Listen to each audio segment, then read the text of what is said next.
Hey there, business building warrior. It's your buddy Jim, and I've got two friends I'm going to introduce you to today. They're actually words that you need to get very friendly and very comfortable with. And it's a couple of F words: fear and failure.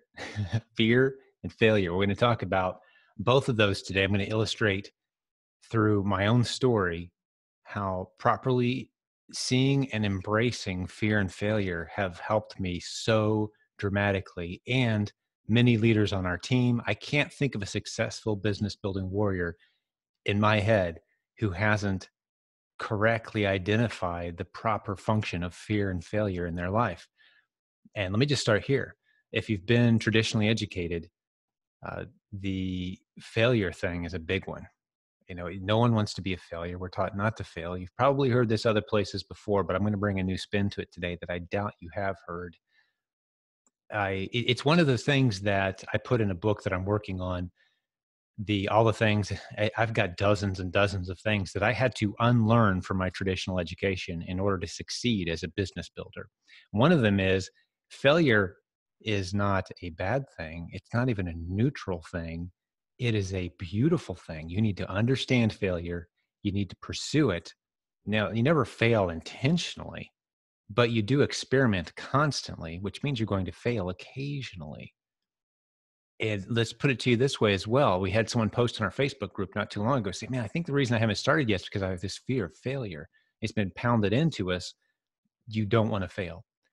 But remember this, the price of failure has to go into your equation. What's the cost of failure? What's the cost and the long-term damage of hearing the word no, for example? Great example from our store, from our community just recently. Someone was selling a product successfully. They contacted the manufacturer and said, hey, I want to partner up with you. I've never done anything like this before. Are you interested? They were very nervous making this phone call. It led to a great partnership. What's the worst case scenario that would have come out of that? They would have heard the word no, possibly, right? The word no is not a painful thing. So some failures are bad. Yes, if you fail to obey traffic laws and you drive while intoxicated over a mountainous, cliffy, narrow road, well, that's a failure that's hard to recover from. So the word failure can mean multiple things, right? These minor failures that are required, these little tests that often don't work out, you've got to embrace and pursue those. You've got to befriend that word failure. And I'm going to illustrate some of the things I'm going to talk about today with some of my books, some of the books that have been written that have meant a lot to me. One of them I should have grabbed that. I don't have it here with me, but I'll put a link to it in the show notes. I could run and grab it. I don't know. I may do that. It's about 10 seconds away from me here. But let's talk about fear and doing it anyway. This book right here, it's sold and been read by an estimated 1 million people around the world. Because as you can see, it's in its 10th edition, right? That's the book that this podcast is based on. If you don't know the story behind the book, very briefly, when I started selling on eBay, this is, we're coming up on 20 years ago, goofing around on eBay. And it started working. I had people asking me constantly, like, hey, how do you do that? That's cool. Can you teach me? Where are you sourcing your products? How do you run your business? Could this be full-time someday? Aren't you nervous that eBay is going to suspend your account? I mean, this is like 16, 17, 18 years ago, right? People are asking these questions. And it's friends, it's family members, it's friends of family members. And I'm sending them these emails, I'm answering their questions. And finally, I put it all into a PDF document. And I said, here, just read this. Read this. This is what I'm doing. This is my approach to business. This is how it's working. This is my story. Here's all the questions I get asked. And that book was spreading out, spreading around so quickly that I said, wow, maybe I should charge a little money for this. There's a lot of strangers reading it. So I started charging money. And that was edition number 1 of Silent Sales Machine, which has now matured into being so much more than my story. It's the story of this community. It's so many stories of people who went from nothing, homeless, broken, lost, desperate, bored, not challenged in their career, not liking their job, to building incredible businesses online, the core strategies we teach. But the point I was making was fear. When I wrote that, I looked around the marketplace at the time of people who are writing books, how to make money online, And at the time, this book was about eBay. Now it's a lot more about Amazon, because Amazon is half of all transactions on the internet, United States. Half of all the retail is Amazon now, online. But at the time, it was all eBay. And I looked, and there were thousands of books already written on the subject. And I was a little afraid, like, who am I to step out there? Who am I to step into the arena?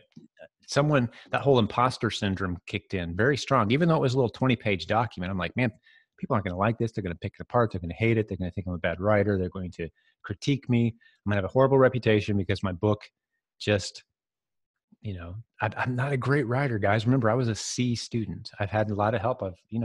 What I've learned is, if you have a weakness, man, hire somebody to help you with that weakness. So jump forward in the story. I write this little 20-page document. It's now sold 1 million copies, and some cool stuff like this is happening. If you don't know what this is, a Japanese publisher. I have no idea what these words mean. I don't read Japanese. I know what these words mean, but literally the rest of the book, if you flip through it, like legit Japanese. I had a Japanese publishing company, the biggest in Japan, actually contact me and say, hey, we noticed this was about version 9, I think, of Silent Sales Machine. Hey, I noticed your book is selling really well on Amazon. It's one of the top business books, and it's been on the charts for a long time. Could we purchase publishing rights for $5,000 and then send you a percentage of every book we sell? And I thought to myself, wait a minute, I got the email and I thought, you want to pay me to spread my message? Yeah. And I thought, well, why not ask for a little more money? They offered 5. I'll say, I think I said 7,000 or 7,500. That was my counter offer. And they said, sure. They sent me a check, published it, sent me a bunch of copies. And that, this is a guy who, very average student, C. I liked writing. I read a lot as a kid. I'm capable of writing. But even if I'd been poor at writing, you can dictate a book. You can speak a book into existence. One of the links that I'll stick, I'm going to make myself a note right now, Service Publishing, Mr. Greg Perry. He runs Service Publishing, SERVUS, publishing.com. Now, full disclaimer, that's actually one of the companies that we own, that we help run. But we'll take any part of the book that you don't want to do, and we can even ghostwrite it for you. But get a book. And if you're afraid of it, get a book anyway. Here's someone we talked into doing that. Right here. You've heard us talk about this, right? From homeless to homeowner. I got to write the foreword for this book. We helped her out with this. We encouraged her. We told her, get on stage, get in the spotlight, step out there, do it afraid, even if you're afraid. Because remember, fear and failure are 2 words you got to get very used to and very comfortable with, and do it anyway. Do it afraid. We're doing a Bible study at our house every other week right now, going through Daniel Lapin's book, Business Secrets from the Bible. And that's the book that I could run out there and be right back with and hold it up for you. But that's the title, Business Secrets from the Bible. And do it afraid was a theme this last week. And you find many characters in the Bible who, that's kind of the definition of bravery is, they were afraid, but they did it anyway. I'm reminded, one of the quotes that I really liked, it was a movie by, who was it? The name will come to me in a minute. But it was a father and a son, and they're on a remote planet, and it's just the 2 of them, and all these, excuse me, sorry about that. All these creatures are trying to eat them, and it's a scary sci-fi kind of thing. And it's Will Smith. And I think it was actually his son, Jaden Smith. That's right. It was one of his first movies, if I remember right. And I don't remember the name of the movie, but you can Google it and figure it out. But one of the lines in the movie is, son, fear is a choice. And at the time, I'm like, man, that's good. It's like, you've got to keep your wits about you. You've got to make the right decision. Fear is a choice. You get to turn it on and off. And while that makes a cool line in a sci-fi movie, I don't know that that's completely accurate. I think it's more nuanced than that. Fear isn't necessarily a choice. I mean, there's situations that any of us as humans could be put into, and no matter how strong-willed we are about choosing not to be afraid, we would become afraid. And I don't have to you can use your own imagination. I'm not going to look into scare little children here, but it doesn't matter how tough you are, you would become afraid. But what we do in those moments, yes, we do control that. We control how we act when we're afraid. That we do control. And I love that part of the message. And again, fear is one of these big words that can mean a lot of different things. As Christians, we hear we should fear God, and some people who aren't Christians or don't believe in biblical truths would be like, why would I want to be afraid of God? That sounds like a horrible God. Well, you got to understand that fear in that context is it's a reverence, it's an awe, it's a respect.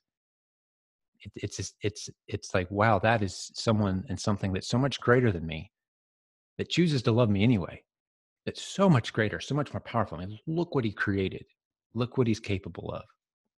So it's a fear based in awe and respect and honor, not a, fear like, oh, that person's trying to come after me, I need to avoid them fear. There's different kinds of fear. The fear I'm talking about today is the kind that's keeping you from doing what you know you're capable of, even if it's taken a little step of putting some words on paper, writing a book. Who knows where it'll take you? A million copies later, this podcast, being approached by all kinds of incredible people from around the world and getting asked to speak at events. People suddenly think you're really smart when you write a book. The best business card you can ever have. Sure, I've got some old business cards here. I take them out sometimes, not very often, but typically when I'm going to meet people and they want to know what I'm all about, I'll take a few copies of the book. Cost me a few dollars each. And instantly you're established as the expert in the room on that topic. If you haven't written a book yet, write a book. Here's another little story. And for some reason, fear and failure and the topic of books kind of goes hands in hand to me, because I look back at the different moments when I've written books, gotten them out there, that I was afraid of the process.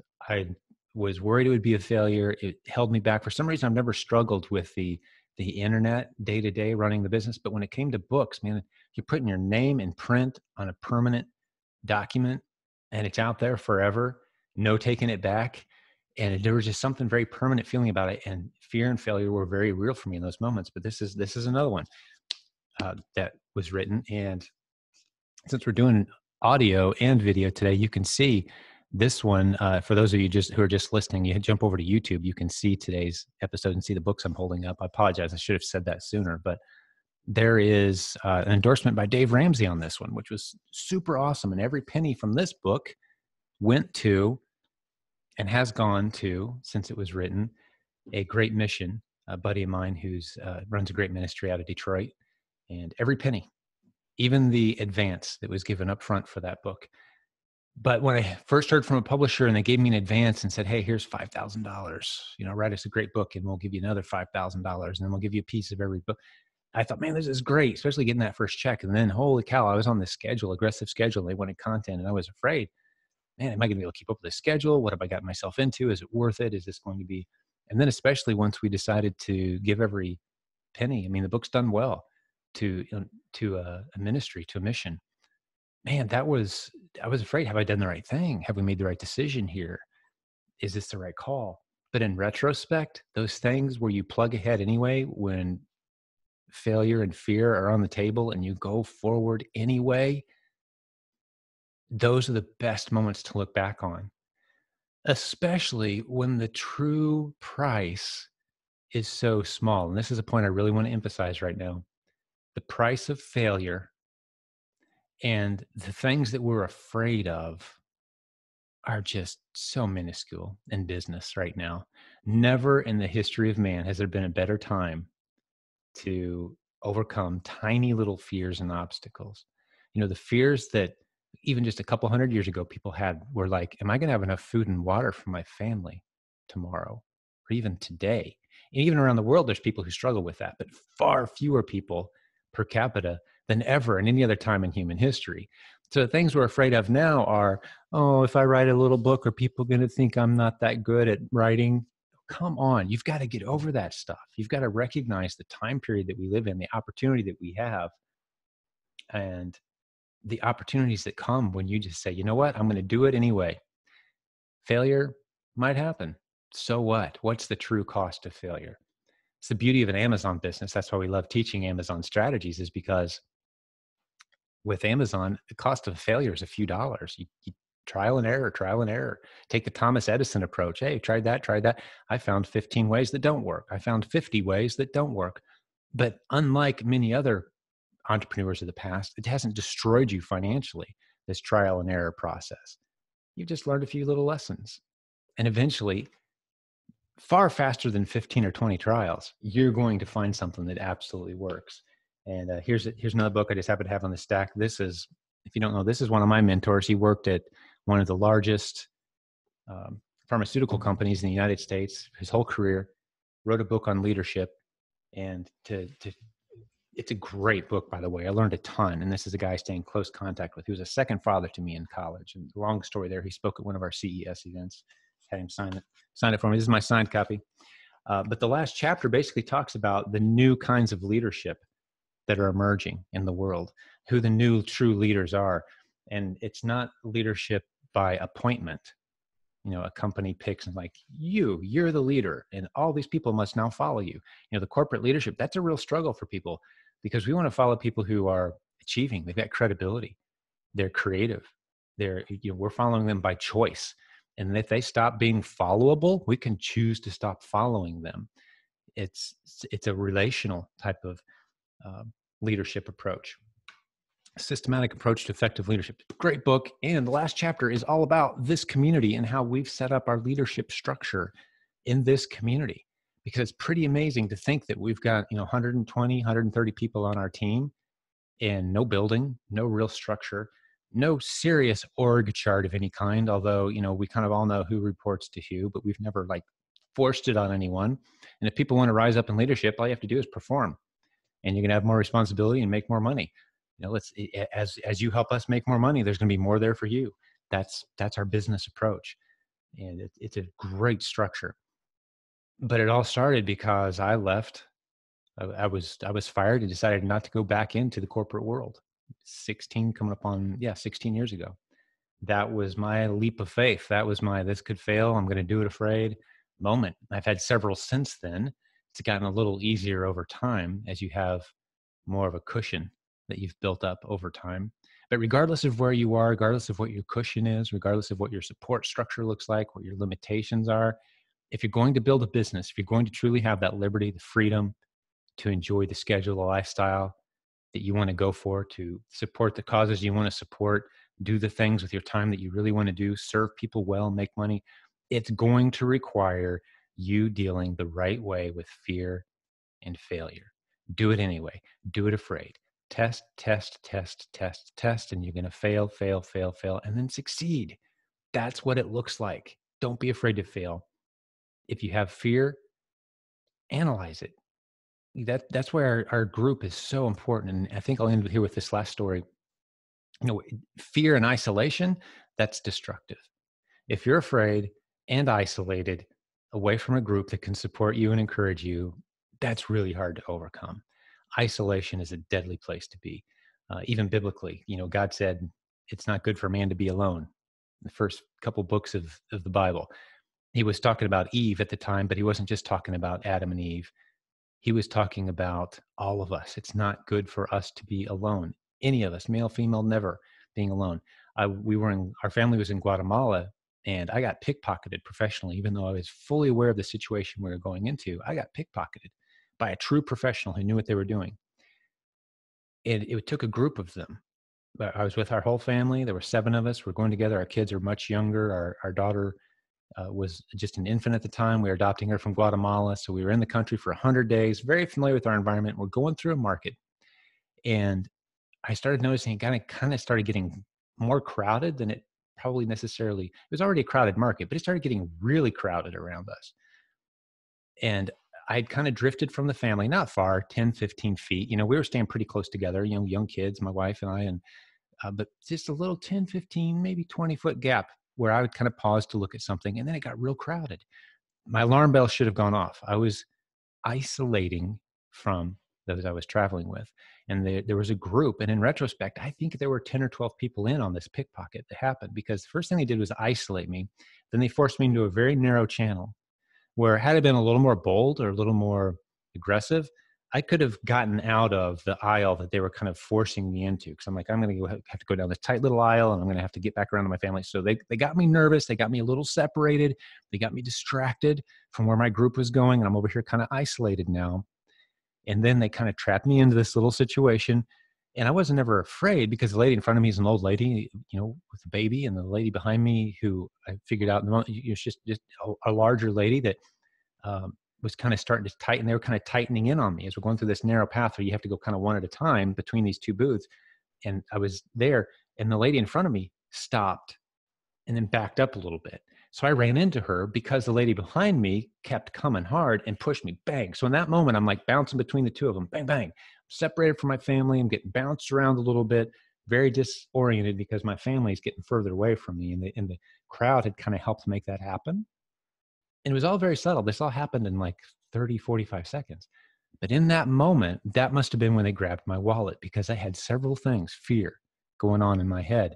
And it wasn't like a mortal fear. It was just a separation and a little fear of, man, I got to catch back up with my family. I'm getting a little separated here. I got to keep an eye on the other kids.